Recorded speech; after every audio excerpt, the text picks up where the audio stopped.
हलचल तेज हो गई है, लेकिन आम जनता के बीच क्षेत्रीय मुद्दों को लेकर चर्चा गर्म है। न्यूज 18 की टीम भी बड़वानी विधानसभा के आदिवासी बाहुल्य क्षेत्र पहुंची और चाय की चुस्की के साथ जनता के मुद्दों को जानने की कोशिश की। आप भी देखिए।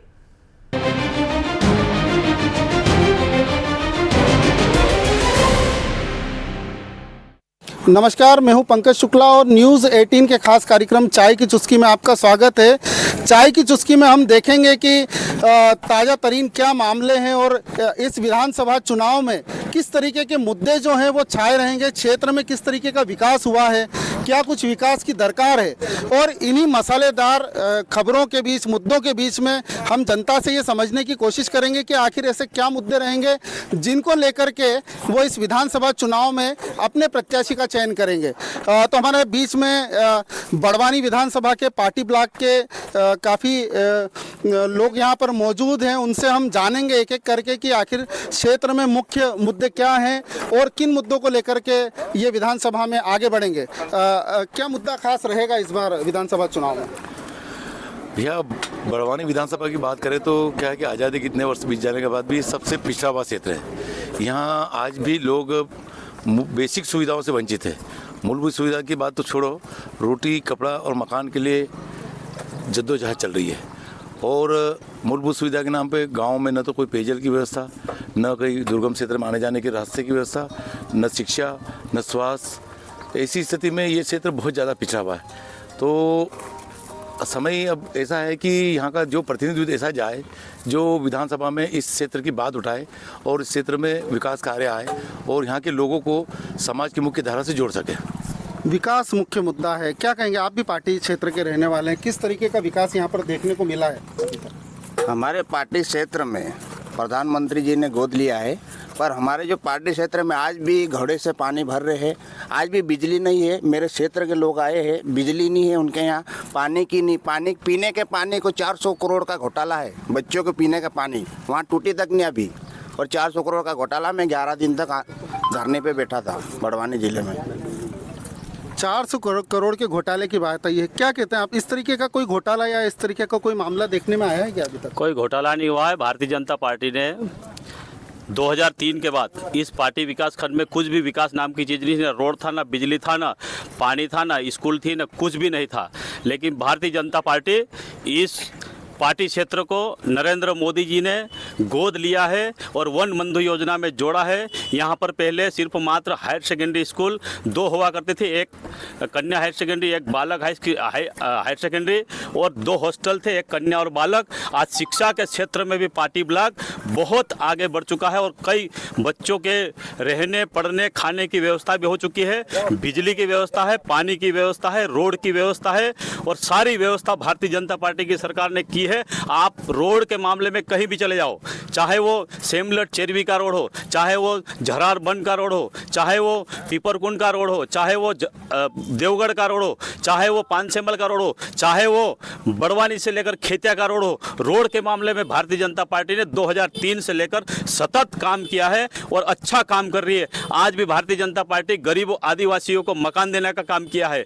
जो मकान कांग्रेस के राज में 30 और 25 हज़ार के मकान मिलते थे, आज वो 1,25,000 और रोजगार गारंटी के माध्यम से मजदूरी के रूप में 18,000 रुपए दे रही है। और भारतीय जनता पार्टी ने बहुत विकास किया है यहाँ पे और इस क्षेत्र में बहुत डेवलप हुआ है। अभी अभी आप बात सुना, आज ही हमने भूमि पूजन किया है पार्टी के अंदर। कांग्रेस ने 70 साल में स्ट्रीट लाइट नहीं लगाई, लेकिन पार्टी के अंदर आज हमने भूमि पूजन किया है, स्ट्रीट लाइट लगेगी। उसके बाद में एक पुलिया हमने वो भी किया है, पुलिया बनाने के लिए भी किया है। दूसरी, हमने पार्टी में बस स्टैंड नहीं है, बस स्टैंड बनाने की आज ही हमने भूमि पूजन माननीय मंत्री जी के माध्यम से किया है। भारतीय जनता पार्टी ने जो विकास किया है वो विकास बोलता है नरेंद्र मोदी जी का विकास। भारतीय जनता विकास की बात हो रही है कि भाजपा ने काफी विकास किया है। यहाँ पर हमारे बीच में सबसे वरिष्ठ बैठे हैं, उन्हीं से पूछते हैं कि आखिर किस तरीके का विकास हुआ और क्या विकास में वो किस तरीके का विकास देख रहे हैं या विकास सिर्फ कागजों पे हुआ?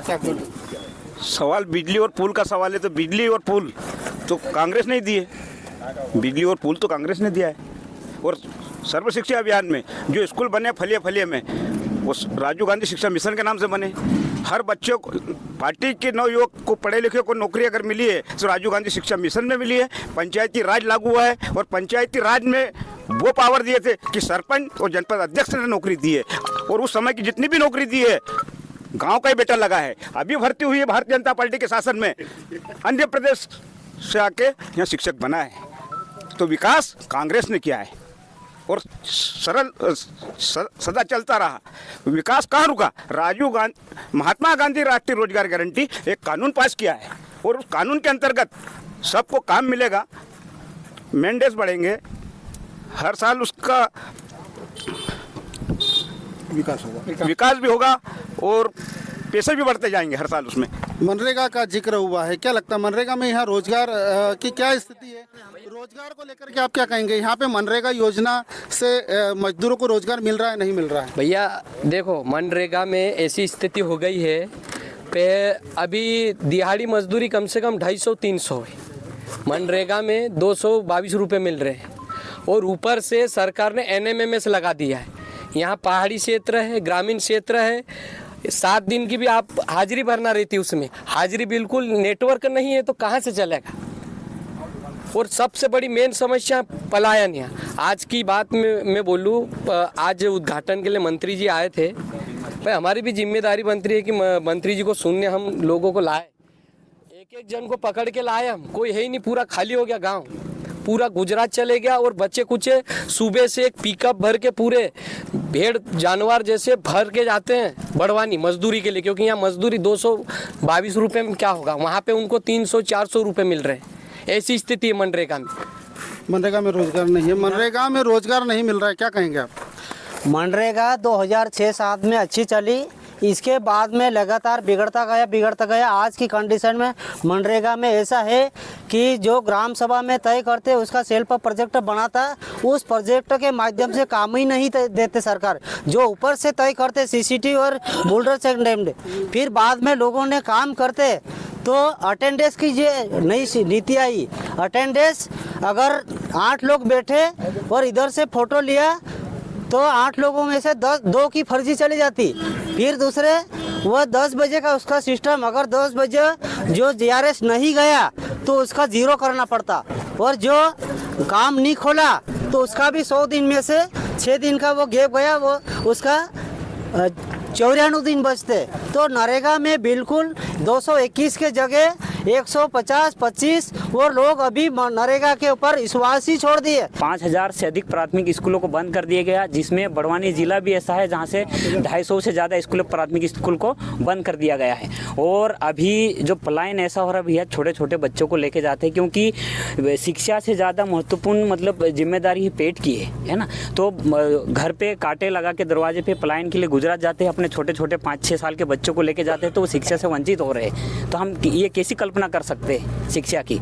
और दूसरी बात है, शिक्षा में तो पिछड़ा है, बाकी यहाँ पे स्वास्थ्य में भी, यहाँ पर अस्पताल है, पार्टी में है, बोगराटा में है, रोसर में है, गंधावल में है, लेकिन यहाँ पर डॉक्टर नहीं है। चाय की चुस्की में बस इतना ही, लेकिन एक बात जरूर है कि पार्टी ब्लॉक में जिस तरीके की स्थितियां हम देख रहे हैं तो उससे ये साफ नज़र आता है कि यहाँ पर समस्याओं का अंबार है, लेकिन कहीं ना कहीं ये भी सुखबुगाहट है कि सड़कें बनी हैं, पुल बने हैं, लेकिन उनकी हकीकत क्या है ये तो जनता अपना वोट देकर के तय करेगी। पंकज शुक्ला, न्यूज़ 18 बड़वानी।